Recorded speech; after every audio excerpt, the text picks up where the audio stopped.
Olá pessoal, sejam bem-vindos ao nosso terceiro vídeo da série Cloud Computing e Amazon Web Services. Estaremos falando hoje sobre o IAM, Intent e Access Management, para a gente gerenciar os usuários, as permissões e os grupos que acessam a nossa plataforma. Para quem não me conhece, meu nome é Rafael Lima, sou professor e atuo na área de tecnologia há mais de 14 anos. Para quem ainda não se inscreveu no canal, se inscreva e vamos lá. Esse recurso da Amazon AWS é responsável por todo o gerenciamento de usuários, de grupos, de políticas de permissões, de roles ou funções, que são identidades temporárias para permissões específicas. Falaremos também sobre as APIs, Access Keys, que são responsáveis para ter o devido acesso a recursos que não se utiliza através da console do AWS. E, dessa forma, estaremos aprofundando em cada uma dessas informações. Temos ainda também o STS, que é um Security Token Service, que também é responsável aí para ter acesso temporário a determinados recursos. No IAM, a gente, como eu havia dito, vamos fazer todo o gerenciamento de usuários, de grupos e de funções. É um serviço global, ou seja, a gente não vai criar usuários por regiões. Uma vez criado determinado usuário, ele é abrangente para todas as regiões da qual você vai estar utilizando. Não substitui o gerenciamento de usuários da sua aplicação ou do sistema operacional, tá? Isso é importante destacar. O IAM é um recurso específico para utilizar no acesso ao AWS. Já as APIs, Access Keys, são responsáveis, né, para serem utilizadas quando não vamos utilizar a console. Então, nesse caso, é preciso utilizar uma API Access Keys.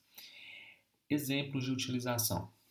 Um determinado comando através do CLI do AWS para subinstâncias EC2, ou seja, você não precisa entrar na console, subir a máquina virtual, mas sim através do modo de comando, você pode estar executando essa operação de subir a máquina virtual, a instância EC2, através de uma API Access Key. Quando um software de backup utiliza também essas APIs para fazer a gravação de backups automáticos, né, no S3, no armazenamento do S3. E temos outras ainda, as ferramentas voltadas para o Windows PowerShell, os próprios SDKs da AWS e as próprias chamadas diretas de API através de chamadas HTTP. Outro ponto importante a respeito das API Access Keys é que elas são formadas pelo Access Key ID, que é sempre visível, né, na própria conta de usuário e tudo mais, elas estão relacionadas a uma determinada conta de usuário do IAM. E temos também o Access Secret Key, que é a chave relacionada a essa Access Key. No entanto, essa chave ela só é visível no momento da criação dessa API Access Key. Como dica, como observação, a gente não utiliza, pelo menos é uma melhor prática, não utilizar o armazenamento dessas APIs Access Keys em instâncias EC2, e nesse caso a gente vai passar a utilizar os recursos das funções, das roles, para fazer o acesso de forma temporária em determinados recursos. Então, vamos lá para a nossa parte prática. Nessa parte do vídeo, estaremos então fazendo as configurações do IAM. Antes de a gente iniciar tais configurações, vou voltar aqui no site principal do AWS e temos uma aba relacionada à documentação. E aqui dentro da documentação, temos uma documentação específica sobre o IAM e também sobre outros serviços do Amazon AWS. Então, indico para você que queira aprofundar sobre esse tema que estamos falando nesse vídeo, abra essa documentação e passe a dar uma lida. Voltando à nossa console do AWS, iremos aqui em cima do nome do usuário e vamos na opção My Security Credentials. Essa opção ela leva para a nossa parte relacionada à configuração do IAM. Antes disso, vamos aqui em Dashboard e vamos ver algumas informações que estão nessa tela.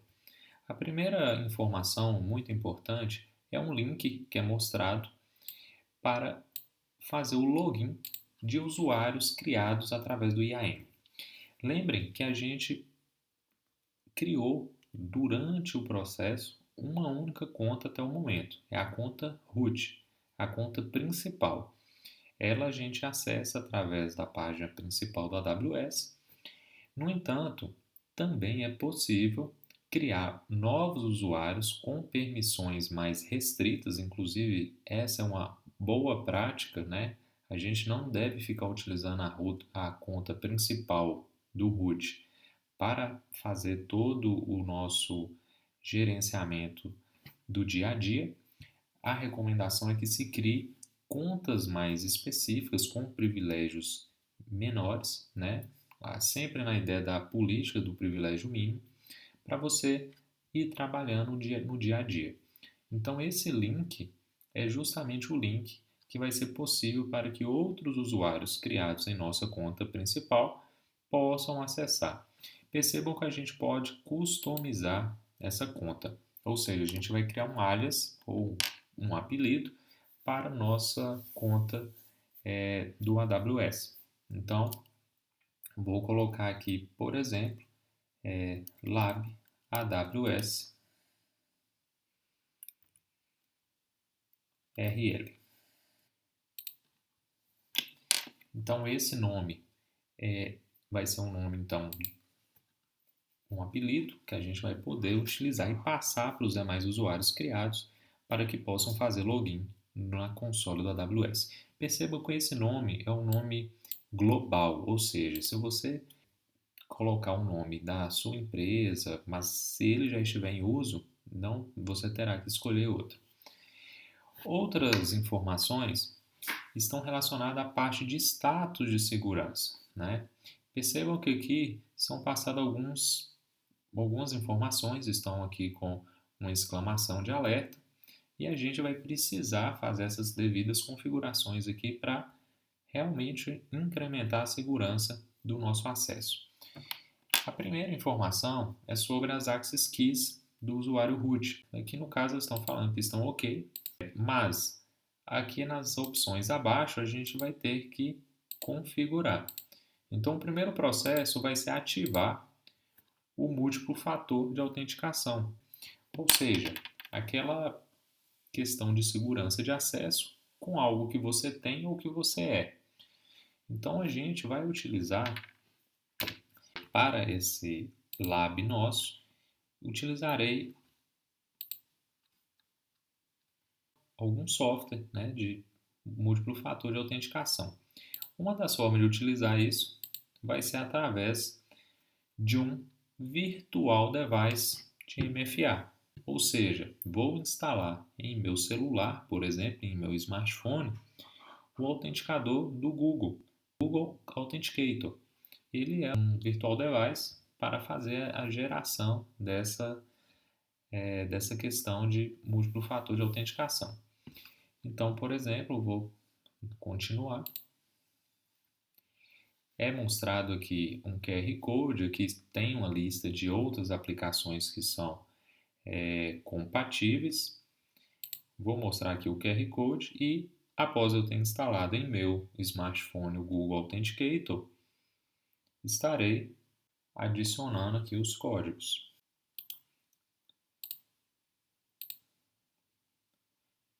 Ele pede 2 códigos gerados através da aplicação. Um já foi gerado, o outro está sendo gerado agora. Esses códigos eles são variáveis, duram durante um curto espaço de tempo.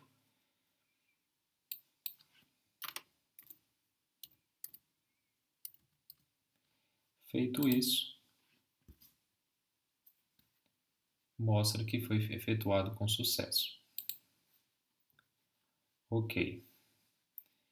Além disso, vamos voltar lá no dashboard. Então, nesse primeiro momento, esse passo de ativação do múltiplo fator de autenticação para a nossa conta root foi efetuado com sucesso. A partir de agora, a gente vai criar usuários individuais do IAM.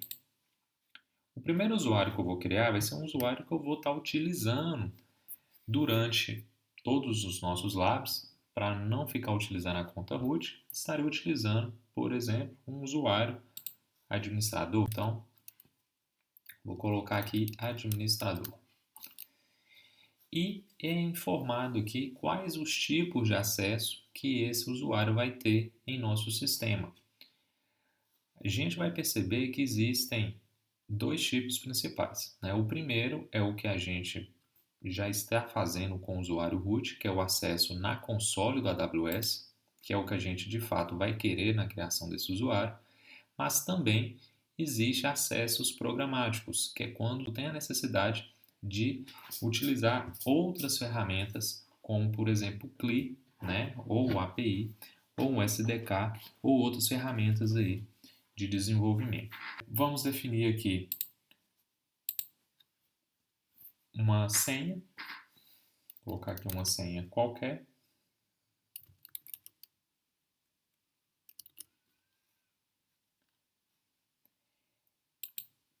Aqui tem a caixinha para marcar, para poder alterar a senha no próximo logon. Não vou fazer isso nesse momento. Não vou salvar aqui minha senha também. Criado o usuário administrador, temos aqui as permissões. Ou a gente pode adicionar ele em grupos, ou a gente pode até nem criar com devidas permissões agora. Então eu vou simplesmente adicionar o usuário. Não vou definir aqui essas tags a gente vai ver mais na frente, são muito importantes para a gente ter um melhor gerenciamento e saber documentar o que é para cada função, ou por exemplo, a gente vai subir várias máquinas virtuais, a gente poderia separar isso por cliente, e as tags utilizam isso na parte de facilitar a nossa busca por esses recursos já criados. A gente não vai criar nenhuma tag aqui agora. Está informando que não tem nenhuma permissão, tá? Ok, vou simplesmente criar o usuário. Posso mandar um e-mail para o usuário com as informações. Aí eu posso aqui, inclusive, incluir qual o e-mail do usuário. Não vou mandar, porque sou eu mesmo. Temos aqui o link, que é o link que esse usuário vai utilizar para fazer o logon no console da AWS. Ok. E vou dar um close. Como ainda eu estou com o usuário root, eu vou também atribuir esse usuário a um grupo, tá? Então, vou aqui na parte de grupo, só que eu vou agora criar esse grupo separadamente. Eu poderia ter criado naquele processo de criação do usuário, mas eu vou criar aqui um novo grupo. Vou chamar aqui de admins. E vou já adicionar, anexar a esse grupo uma política, ou seja, uma política de permissão. Como a ideia desse grupo é ser de administradores, eu já vou colocar o Administrator Access, ou seja, esse usuário do IAM que estou criando, chamado administrador, ele vai ter total direito sobre o gerenciamento da minha console AWS, uma vez que esse usuário faz parte do grupo admins. Ok, criei o grupo. Então perceba que durante esse processo aqui de criação, a gente criou um usuário, no primeiro momento sem adicioná-lo a grupo nenhum, criamos o grupo separado, contudo esse grupo criado, a gente já anexou uma política de administrador, já pré-definida pelo próprio AWS. É possível, inclusive, criar novas políticas. Essas políticas são formatadas, né, utilizando o formato JSON, e isso, inclusive, você pode customizar novas políticas. tá? Bem, feito isso, vamos voltar lá no dashboard a respeito do status de segurança. Percebam que nesse momento criamos usuários, no caso criamos um usuário individual e atribuímos permissões a grupos. Então, como melhor prática, sempre se deve atribuir permissões a grupos e não a usuários individuais, apesar disso ser possível. E por fim, vamos definir como é a política de senhas, tá? Então, nessa política de senhas, a gente vai definir aqui através desse botão, Set Password Policy, e a gente vai definir, por exemplo, se nossas senhas vão ter devida complexidade, quantidade de caracteres. Então, vou colocar aqui, por exemplo, que vão ter 8 caracteres, que devem ter pelo menos letra maiúscula, que o password vai expirar a cada 90 dias, então até mesmo pelo fato de a gente estar usando um lab, vou considerar aqui que as senhas vão expirar com 90 dias. Então existem diversas possibilidades de a gente incrementar a política de senhas, tá? Feito isso, vamos salvar as alterações e vamos voltar para o dashboard. Nesse momento, estamos aí com todo o status de segurança considerado em conformidade. Vou agora fazer logout, sair aqui do console que estava com o meu usuário root e vou logar através da URL que os usuários do IAM vão logar. Perceba que ele vai mostrar o ID da conta ou o alias, ou seja, aquele apelido que a gente criou. E o nome do usuário vai ser, no caso, administrador, que a gente criou, e com a devida senha.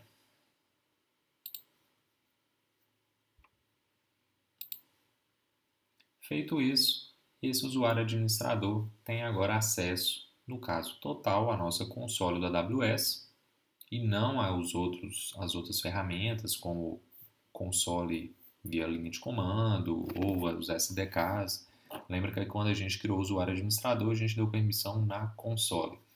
Percebo que aqui na parte superior é mostrado o nome do usuário, arroba, o nome da empresa. Então, pessoal, por hoje era isso. Quem gostou do vídeo pode postar aí os comentários, sugestões. Quem ainda não se inscreveu no canal, se inscreva para receber nossas novidades. E até o próximo vídeo. Obrigado e até mais.